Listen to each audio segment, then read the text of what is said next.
So Tom asked me to do a presentation on some of my weathering methods today, which admittedly are not, you know, they're not necessarily some of the super detailed weathering with a whole bunch of rust and other things on there. But what I typically go for is more of a, you know, lightly dirtied look that looks realistic while still letting me get through my fairly large fleet in a reasonable amount of time. Um, so I've got two different items that I'm going to be presenting how I did the weathering on today. I was hoping to get that excavator in here as well, but didn't get time to finish putting those charts together. So we'll be looking at a locomotive and a freight car today.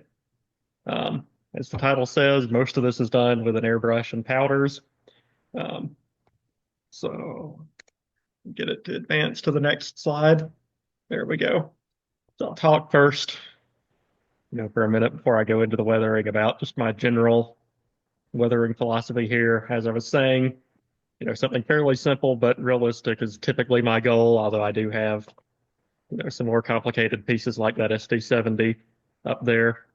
But generally, in addition to um, just the time constraints of trying to get through weathering a large fleet, I typically like the more subtle weathering anyway. And, particularly if you look at class one locomotives, they aren't really rust buckets like some people want to weather them up to be.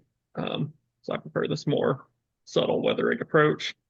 My number one weathering reference is Pele Seaboard's Done in a Day book. He covers locomotives and freight cars in there. It's an incredibly valuable resource for weathering techniques, so I highly recommend picking up a copy of that. Um, I do some things slightly differently than he does, but the overall approach with the airbrushing of the powders is pretty similar.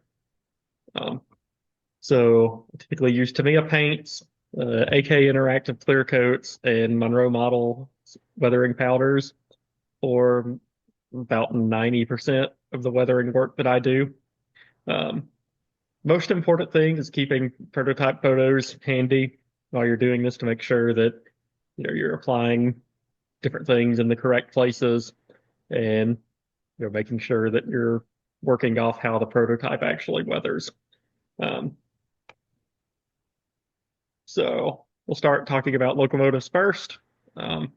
Very first thing you need to do is remove the couplers and then mask off the windows and the lights. I've found that Tamiya masking tape works really well, and I don't really get any bleed through from that.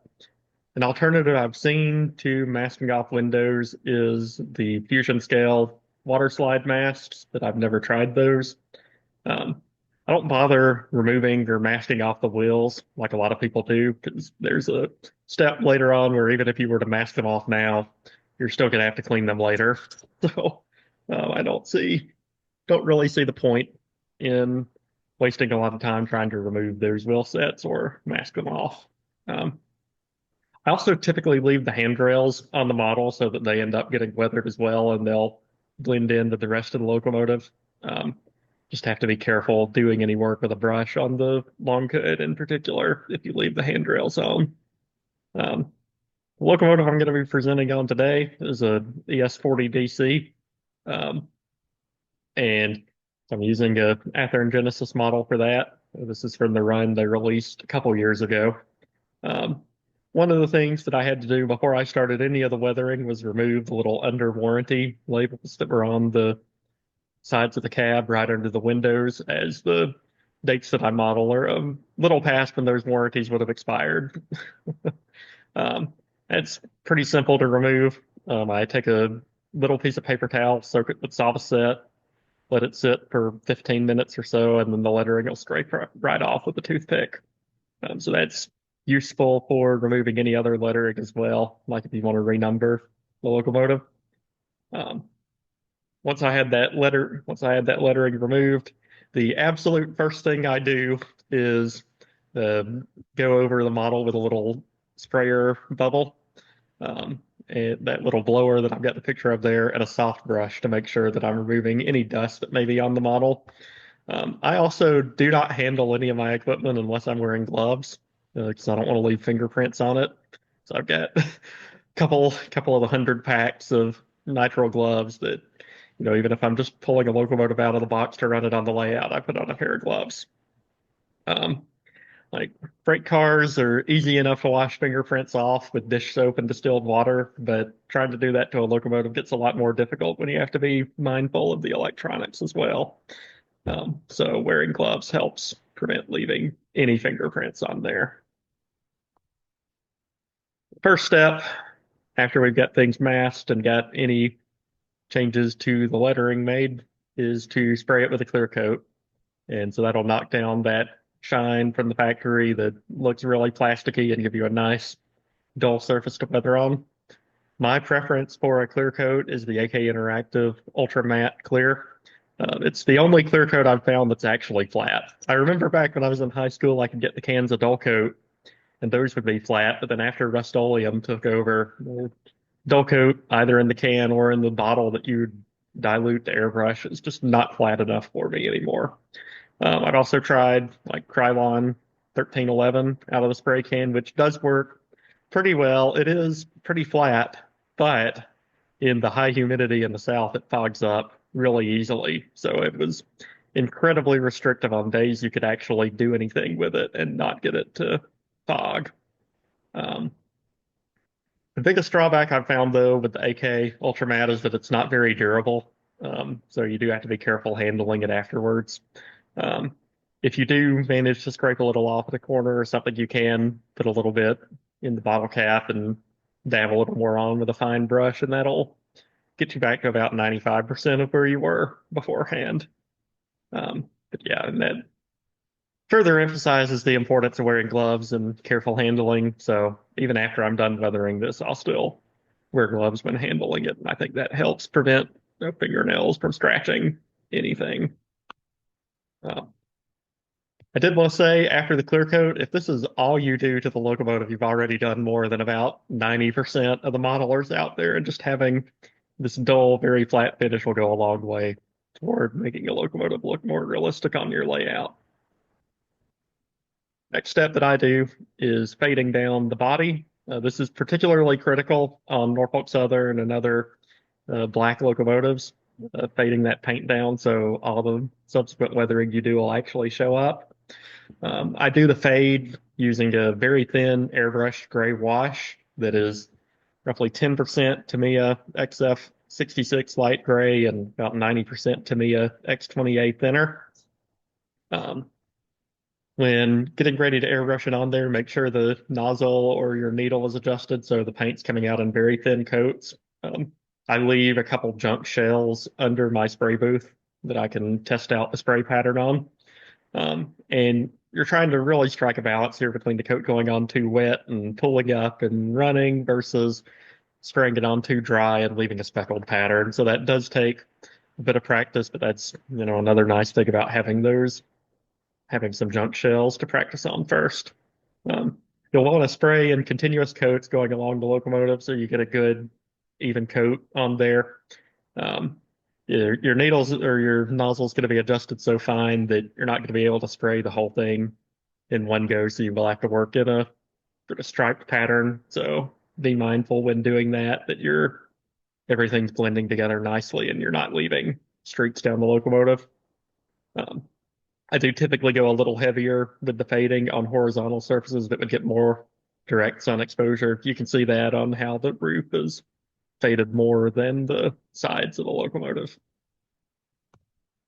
Next thing I do is spray a coat of dirt, particularly focusing on the trucks, the fuel tank, the sill, and the pilots, which is where if you look at prototype photos, you'll see most of the dirt collects as well.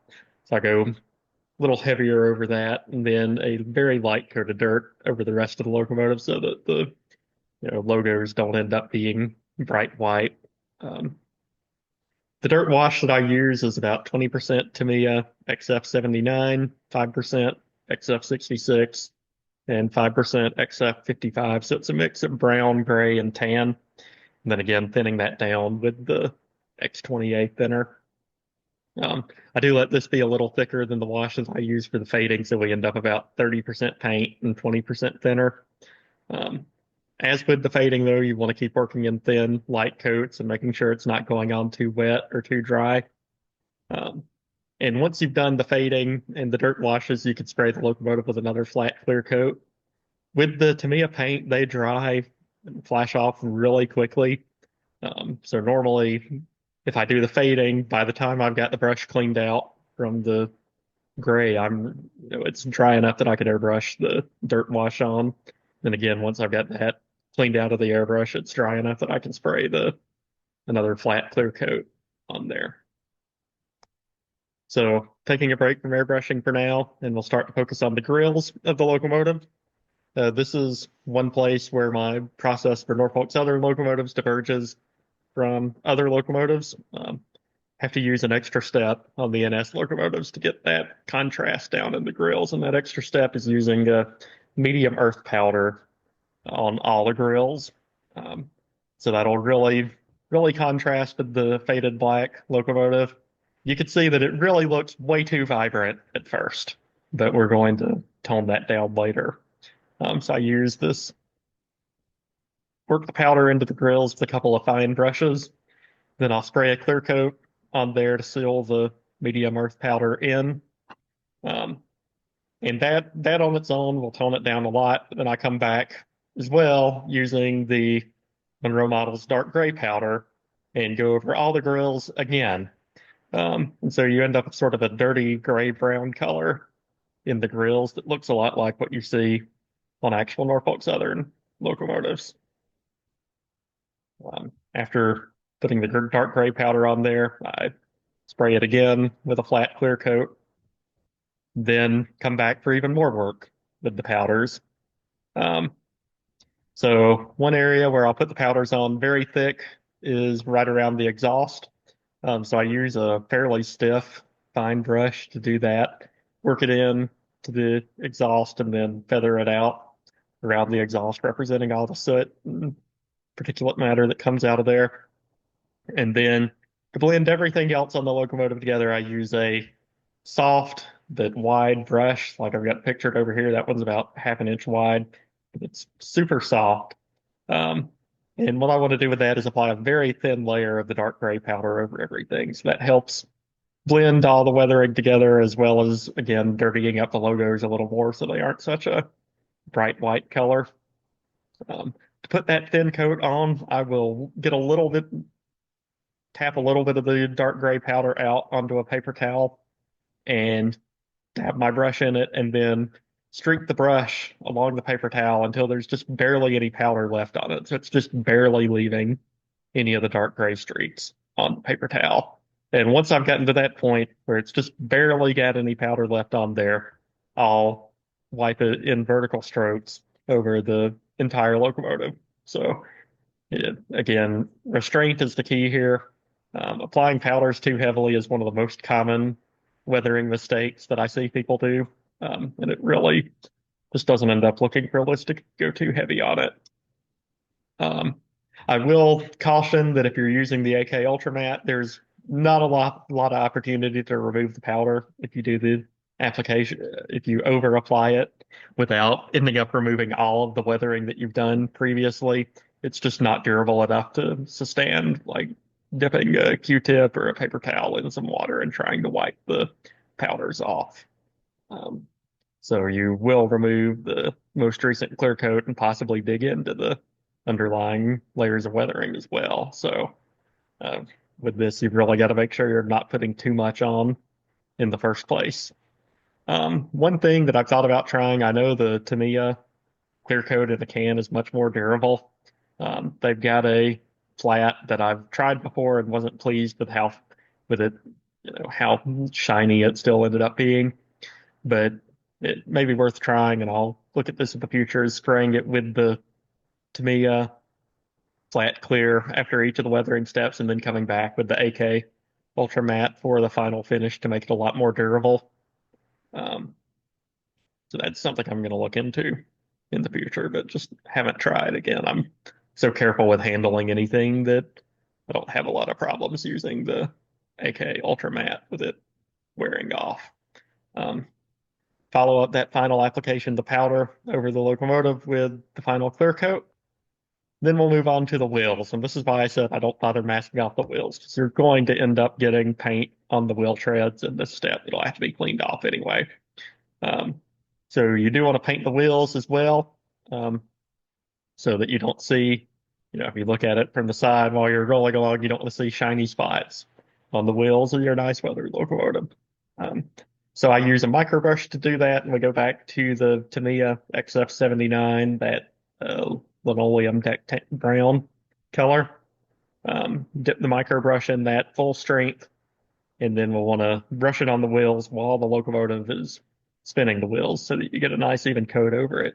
So I've got a Woodland Scenics tidy track that I have found doesn't do a very good job of cleaning the wheels, but it works great as a roller while I'm painting the wheels. So I'll hold the microbrush up to the wheel faces and let the locomotive run slowly to paint those in. Um, After that step, you are going to want to clean the wheel treads with mineral spirits. So that'll remove any of the paint on the treads from this step, as well as any overspray from the rest of the weathering process. The way I typically do that is cut off a little scrap paper towel that's about the length and width of one of the trucks.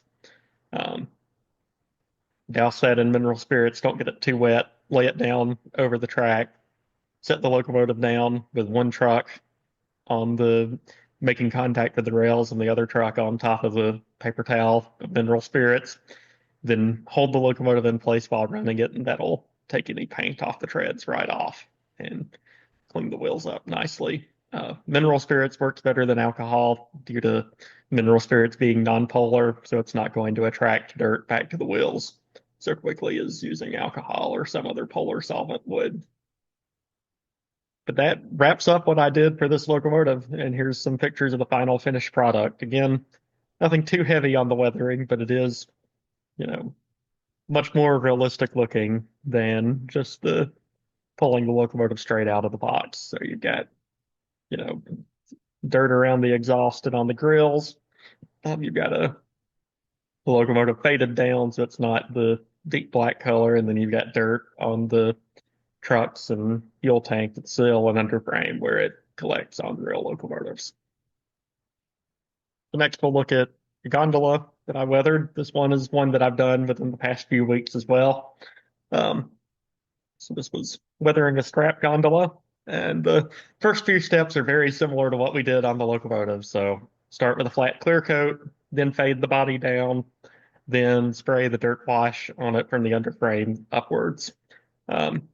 To support a freight car while I'm weathering it, I will take the trucks and wheels off of that while I'm weathering it. Those are much easier to weather separately, particularly Delrin trucks, which Tamiya paints don't stick to very well. So I'll take the trucks and wheels off and support the car by lining up toothpicks with the truck mounting holes and sliding the toothpicks down into a piece of insulation foam and supporting the car like that while I'm spraying it. That also lets you rock the car body from side to side a little so you can hit the underframe from the side.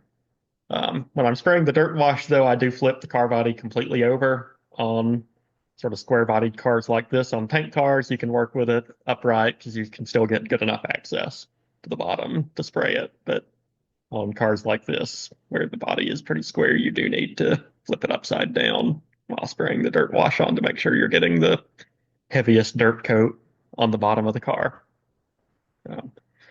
Big thing that I did on this scrap gun that I don't do on a lot of other cars just because it doesn't show up on, or it can show up on other types of cars, but is not so prominent as it is on scrap gondolas, is the rust patterns that show up. I mean, these cars end up beat around pretty badly while they're loading and unloading scrap from them, so that leaves a lot of bare metal or scraped off paint that'll rust really easily.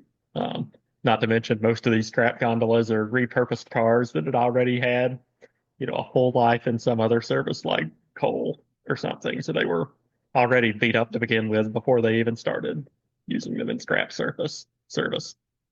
Um, so this manifests by having lots of rust spots all over the car body. To start applying the rust, I make a thick mixture of some dark rust weathering powder mixed with a couple drops of flat clear, and I dab that on with a paintbrush. And so that leaves a little bit of texture in there as well, like you'll see with actual rust. So it's not just a completely smooth, like dabbing rust-colored paint on there.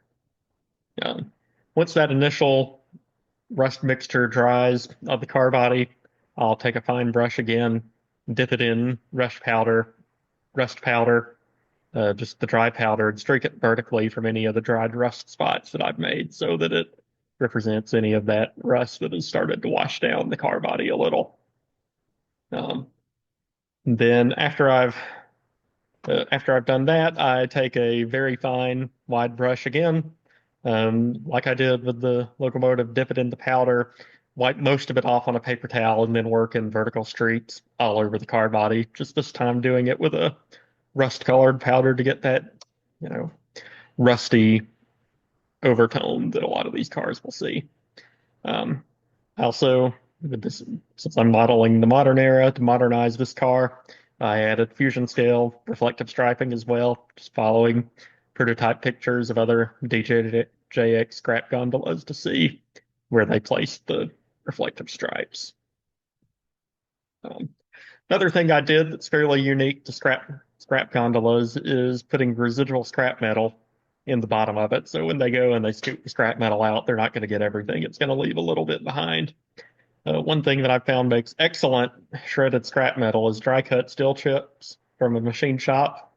So you'll want to make sure that these were cut dry so you don't end up with whatever cutting fluid or lubricant was on there, uh, getting all over and leaving greasy spots on your equipment.